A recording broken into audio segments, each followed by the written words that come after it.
Today we will be reading The Three Little Pigs, which is illustrated and told by Paul Galdone. Please turn to the first page. When you hear this sound, it means it's time to turn to the next page. We will begin reading on page 1. Once upon a time, there was an old sow with 3 little pigs. She had no money to keep them, so she sent them off to seek their fortune. The first little pig met a man with a bundle of straw and said to him, "Please, man, give me that straw to build me a house." So the man did, and the little pig built his house with it. Along came a wolf. He knocked at the door and said, little pig, let me come in." "No, no," said the little pig, "not by the hair of my chinny chin chin." "Then I'll huff and I'll puff and I'll blow your house in," said the wolf.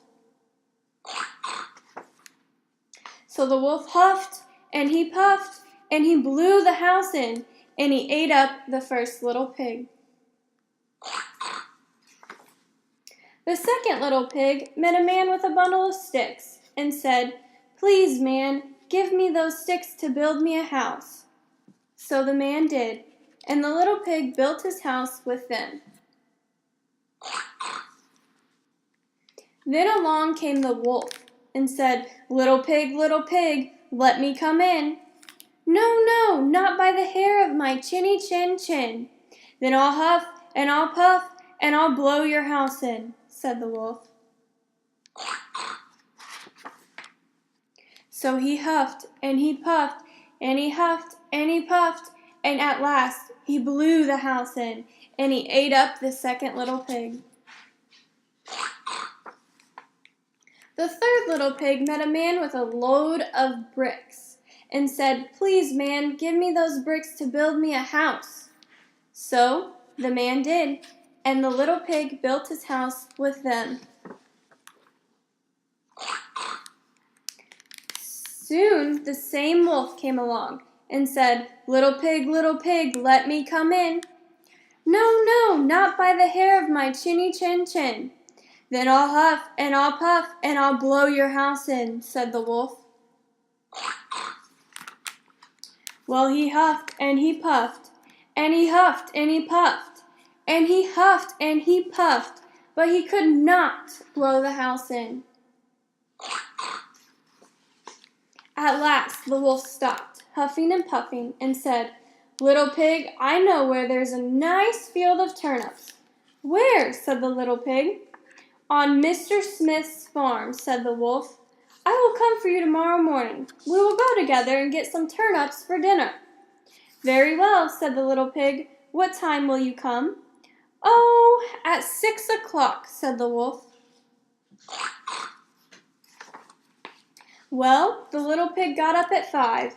He went to Mr. Smith's farm and got the turnips before the wolf came to his house. "Little pig, are you ready?" asked the wolf. Little pig said, "Ready. I have been and come back again, and I got a nice pot full of turnips for my dinner." The wolf was very angry, but then he thought of another way to get the little pig, so he said, "Little pig, I know where there is a nice apple tree." "Where?" said the pig. "Down at Merry Garden," replied the wolf. "I will come for you at 5 o'clock tomorrow morning, and we will get some apples." Well, the little pig got up the next morning at 4 o'clock and went off for the apples. He wanted to get back home before the wolf came, but it was a long way to Merry Garden, and then he had to climb the tree. Just as he was climbing back down with his basket full of apples, he saw the wolf coming. "Little pig," the wolf said, "you got here before me. Are the apples nice?" "Yes, very," said the little pig. "I will throw one down to you." And he threw the apple as far as he could throw. While the wolf ran to pick it up, the little pig jumped down and ran home. The next day the wolf came again and said to the little pig, "Little pig, there is a fair at Shanklin this afternoon. Would you like to go?" "Oh, yes," said the little pig. "When will you come to get me?" "At 3," said the wolf. Well, the little pig went off at 2 o'clock, and he bought a butter churn at the fair. He was going home with it when he saw the wolf coming. The little pig jumped into the butter churn to hide.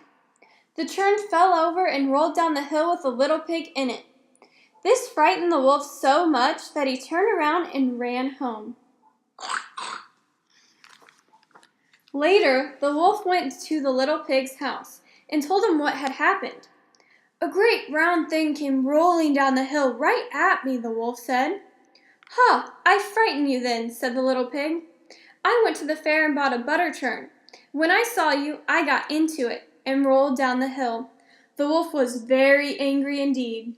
"I'm going to climb down your chimney and eat you up," he said.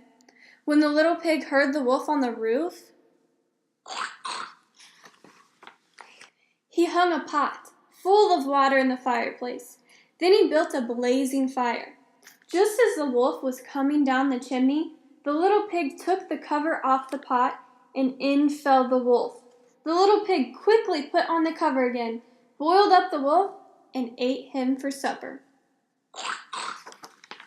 And the little pig lived happily ever afterward. The end. This was the story of the 3 little pigs, told and illustrated by Paul Galdone.